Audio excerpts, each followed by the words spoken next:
Nagtrabaho ako, lahat ng pera ko ibinigay ko sa kanya. Yun pala binigay niya sa babae niya. Babaeng walang hiya, napakauling, napakabastos. At ito pa. Oh, baklang yan, baklang may ganito. Baklang may talong, walang hiya. Kinuha yung boyfriend ko. Pumanda ka sa akin, bakla ka. Nandito na tayo sa face to face. Bakit nga ba nag-iinit ang ulo ni Ate Lucring? Tawagin na natin at tanungin natin kung ano talaga ang nangyari. Ate Lucring, pasok! Hi, Ate Lucring! Magandang baga sa'yo, ate. Okay, magandang. Kalma lang, Ate Lucring. Kalma lang. Oh, kalma na ako. Sige. Okay, Ate Lucring. Pwede mo bang sabihin at ipaliwanag sa amin? Napaka walang hiya niya? Bakit, Ate Lucring? Sabihin mo at ipaliwanag sa amin kung ano at talaga ang nangyari sa boyfriend mo at sa best friend mo. Ito kasi, ate...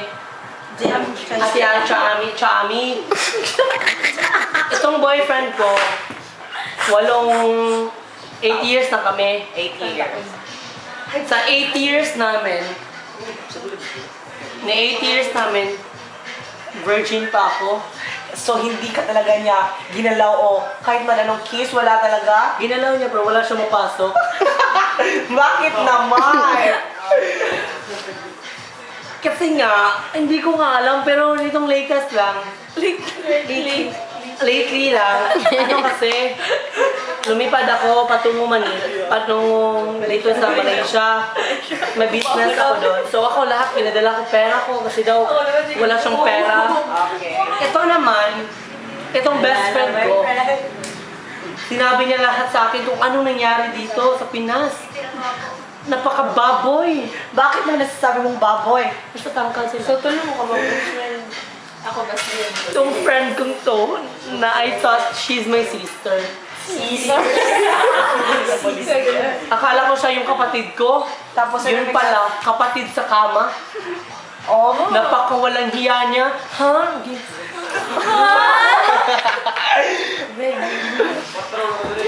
so ano pa? Paano mo ba nalaman na may relasyon siya sa jowa mo? Dahil nga to sa best friend ko si Bettina, siya ang nagsabi sa lahat. At ito namang si Pulinganan, napakawalang hiya. Siya yung nasa kama ko nung wala ako. Ikaw, hindi ka mamastak ka nun? Totoo nga ba ang mga akusado ni Tia Lucring yan sa pagbabalik ng face to face?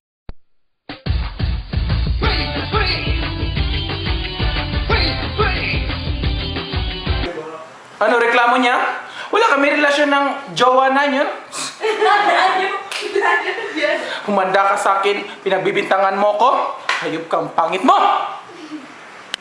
We're now back in face to face. Ready na ba kayo, B1 at B2?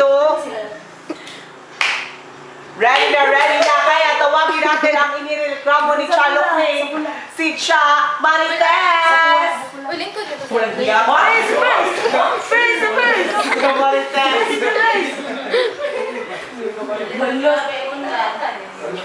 Talaga ko kalimos ko sa wali. Okay na. Ang inireklamo ni Tia Lucring, Cha Marites, pasok! Wala, ay face to face. Hiya ka? Bakla.